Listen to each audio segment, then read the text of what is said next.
Happy birthday, friend. Happy birthday to you. Happy birthday, baby. I live with my brothers and sisters in Hackney, and like a lot of my friends, I've just turned 16.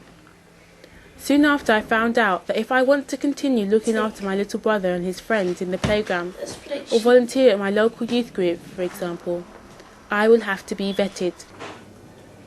At first, I didn't question this. It seemed normal to have to be vetted. But thinking about it again, just a short time ago, I was seen as vulnerable, the one needing to be protected. But then, overnight, because I turned 16, I'd become a potential paedophile.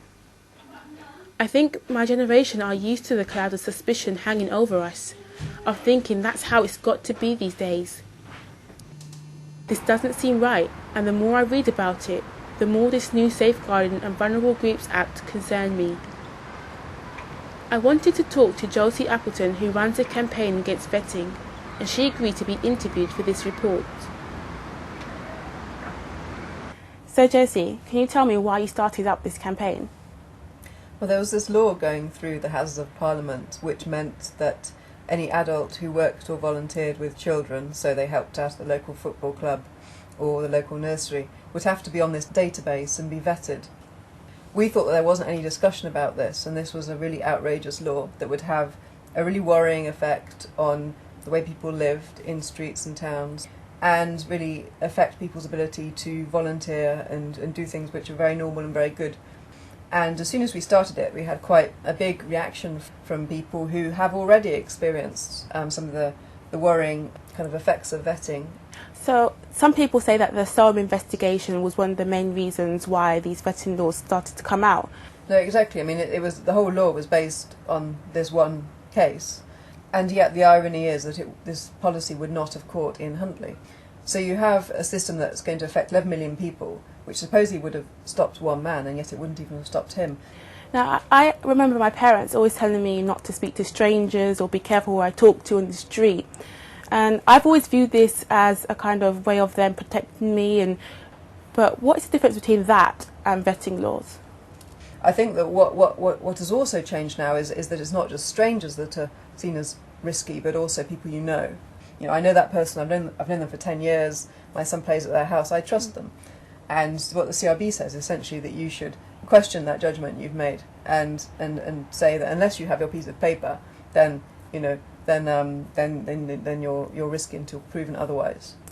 That's a really important point, because I'm actually slightly worried about what communities are going to be like in, 10 years' time. I mean, sayings like it takes a village to raise a child, they'll be non-existent and irrelevant. What do you think about that? There was a quote on a BBC News article of a girl who was 7, and she said, I don't go outside the front gate because in the streets you might get raped.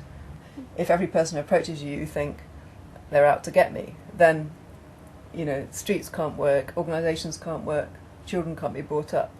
However, I think, to slightly temper that, I think there is also an element of common sense that does win out. Now, I'm 16 years old, so legally I have to have a CRB check before I work with any person younger than me or any vulnerable adults. But what makes me into a potential danger to society overnight from when, at 15, I was a vulnerable member of society?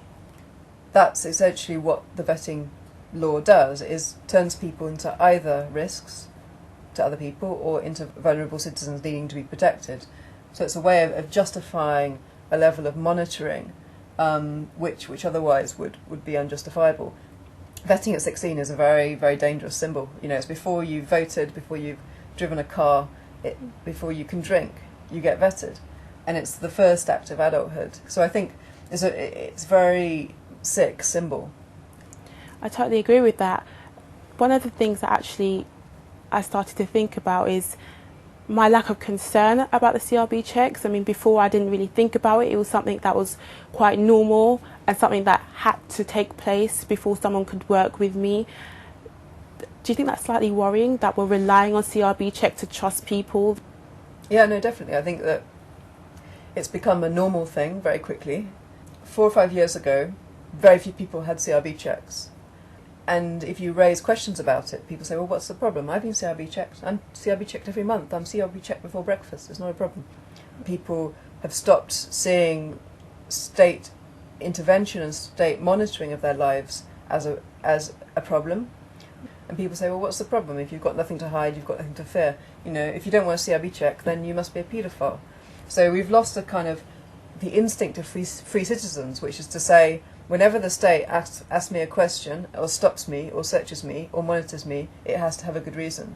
And if it doesn't have a good reason, it shouldn't do it. So what do you say to people who just say, well, charities like World Right or the Manifesto Club are supporters of paedophiles? I think that the important point about all these child protection policies is they're not actually about paedophiles. A policy for tackling paedophiles would be a very specific policy, like a policy for tackling murderers, serial killers, armed robbers. But what you have instead is a method for monitoring, not that small section of criminals, armed robbers, murderers, paedophiles, but a system for monitoring 11 million, 12 million adults. And it's not actually about those few individuals who are a problem. It's actually about questioning and viewing in a kind of corrupted way millions of adults and millions of everyday things. You don't say to everyone when you meet them in the street, prove you're not a murderer. You wouldn't say that because that wouldn't make any sense. So, but while reading through the report and some of the new regulations that the ISA want to bring in, it kind of struck me that really you can never fully target anyone who could build a relationship of trust with a child. I mean, whether it be a shopkeeper or whether it be a passerby in the street, you know, these opportunities of meeting people are absolutely everywhere. How far do you think the ISA is willing to take the vetting laws? I don't think it can take it much further than it has at present, but the logic behind it is actually that you would be vetted before you had a child, that you would be vetted before you met a child in the street, because these situations are actually no different to the situations that it deems were a risk. So if vetting, then what? What is the solution? What is the answer? I think that what we have to do is first of all get the whole question of paedophilia into proportion.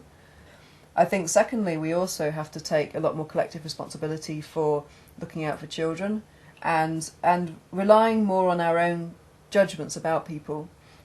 Now, you just said that people should rely on their common sense and their instincts, but really when you think about it, a lot of people my age have sort of grown up knowing that these restrictions are in place, which haven't taught them to use their own judgment, which haven't taught them to use their own instincts, and has, in a way, I think, really hindered their kind of growth and their knowledge of what society is like. So what do they do? What should they do about this? How do you think they can now go on and grow and develop in society? I mean, do you discuss the question of CRB checks with your friends? I mean, to what extent are your friends aware of this existing? Well, I know one of my friends, her mother is actually a babysitter, and before she turned 16 she had to have a CRB check, otherwise her mother would have to stop what she was doing, which actually just really seems quite absurd when you think about it, because, you know, she's been amongst these children her whole life. I mean, someone's viewing me as a guilty person. Actually, I think she really talked to me as though it was a matter of fact, as though it was something, just a form. Yeah, something that should happen, and just did she know why they were doing it? Why did she think they were doing it? I mean, obviously she knew why, to protect them from paedophiles, but I'm not sure whether she actually stopped and questioned, hold on, are they actually viewing me as one? The effects of this law is completely counterproductive. It goes against everything that it says it wants. It actually creates the opposite. And it says it wants to protect children, it actually makes children more vulnerable. It says it wants to build kind of community, it actually breaks it down. And so I think that the effects of vetting is in every respect perverse and the opposite to what it says it wants. One of the things that actually struck me about some of the regulations put in place was the words frequent and intensive. What do they mean to you? Well, I think it is a classic example of how bureaucracy takes words that mean something and makes them mean something completely different. So frequent, they define as meaning once a month for 3 months, but they say that once every 6 weeks doesn't count as frequent. Now, obviously that would be ludicrous for most people. So I think that they've essentially created these quite artificial categories to say that you have to get checked if you do something once a month, but not every 6 weeks, or you have to do it if you do it 3 days at a time, but not 2 days at a time. They actually say that taxi drivers should count the number of times they have children in their car, and once that they reach a certain number, then they should phone the ISA. So thank you very much, Josie, for talking to me. It was really interesting. Thank you. Thank you. So, I'm not the only one worried about vetting. I went to see Sally and Dave, parents of 2 children, who told me of the effects this vetting and borrowing scheme is having on them and the wider community. These days, people think that there's a paedophile around every corner, and that if you take risks as parents, it makes you bad people. So how do you make decisions about who looks after your children?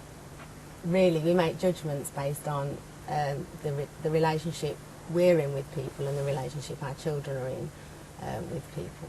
I think if you allow that kind of level of distrust of other individuals would absolutely poison your life. I mean, if you acted on it, you wouldn't allow your children out of the house, let alone let them interact with friends, relations, other adults.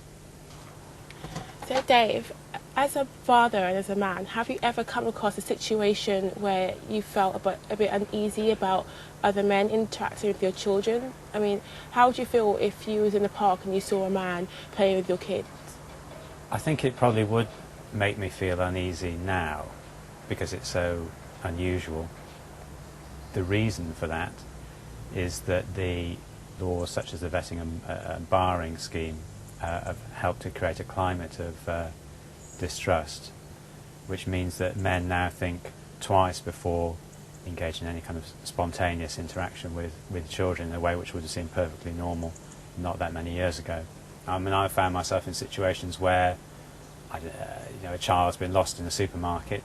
I would like to go and help that child, but I don't necessarily do it straight away. What kind of things that go through your mind is, if I go and comfort the child, how will that be interpreted? If I try and lead the child to the supermarket people so they can put a tannoy message out, will people think I'm taking the child out of the shop? Okay, so how do you think the vetting laws may affect your children? Do you think that their judgment and instincts won't be able to develop and they'll be able to think for themselves properly? Our children are taught now at a very early age at school not to talk to strangers. And, when I was at school, we were taught not to get in a car with strangers, not to take sweets from strangers, and kind of given very specific rules around how to deal with strangers. But now it's really, literally, don't talk to strangers. So I've had incidents where I've been going around the supermarket with my daughter, chatting to the woman over how beautiful the children's dresses are, and then immediately my daughter says to me, "Why are you talking to that lady, Mummy? She's a stranger. You shouldn't talk to strangers." And I'm therefore constantly saying to my daughter, it's okay to talk to strangers. Just don't go off with strangers, don't go off with people you don't know without telling me first, and trying to put it into context. And, my view on the situation is, if you never talk to strangers, you'll never make friends, because everyone you meet is a stranger when you meet them.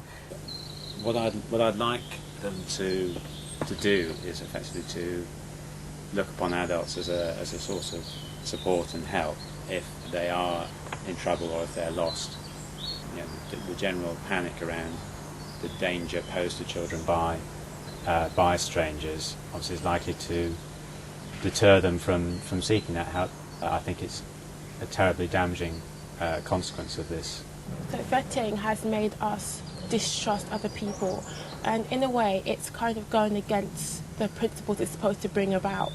Do you agree with this? I think it's implicitly it's teaching children that they cannot trust other adults unless they've gone through some bureaucratic procedure and can produce a certificate to demonstrate that they're trustworthy. For example, at my children's school, they've always invited parents to read to the children in the classroom. And now what happens is they send us a letter inviting us to go and read to our children and to go on school trips. We might say, yes, I'd love to come and read to children in the classroom. And then they send us another letter saying, oh, now you have to be vetted. So thank you very much for volunteering, but we don't really trust you. It's not really in any way what could be considered a high-risk environment, and yet we're immediately put under suspicion. And I think that, you know, isn't helpful to building a community of adults who are going to help to influence, bring up children, bring up the next generations. As we know, pieces of paper in the end don't tell us very much anyway. What we actually need to rely on is our own judgement based on experience and based on our interaction with other adults, to be perfectly honest. A piece of paper tells us nothing, but if not vetting, what is the ideal solution? Because, I mean, there needs to be some sort of way to keep paedophiles from being around children, with teaching in schools and things like that. So what do you think should happen? I think we've got to get away from the whole discussion around paedophiles. It's a tiny, tiny minority of people, a handful of individuals, almost literally. We shouldn't try and arrange society around those kind of highly unlikely possibilities. Okay, so you've mentioned judgment quite a lot, and I think that is the key thing. Vetting does dull people's judgments. So if vetting laws do continue and even get more severe, how do you think society is going to be in 5-10 years' time? I have to say, I think it's going to be a very horrible place. As we've removed the notion that we should form relationships with people based upon kind of mutual trust to one of kind of mutual suspicion, and then we kind of allay those suspicions by a bureaucratic procedure. The logical consequence of this, although I'm kind of reluctant to mention it in case the government actually act on it, is to license parents, and that effectively you can't have a child or you can't keep the child until you've been checked out. We're only very few steps away from that scenario. So, I'm 16. My grandma told me I'm no longer a child, now I'm a woman. The government told me I'm no longer a vulnerable member of society, now I'm a potential paedophile. Happy birthday, friend. Happy birthday to you. Happy birthday, baby. Well, think of all the good times when you're feeling blue. Happy birthday to you.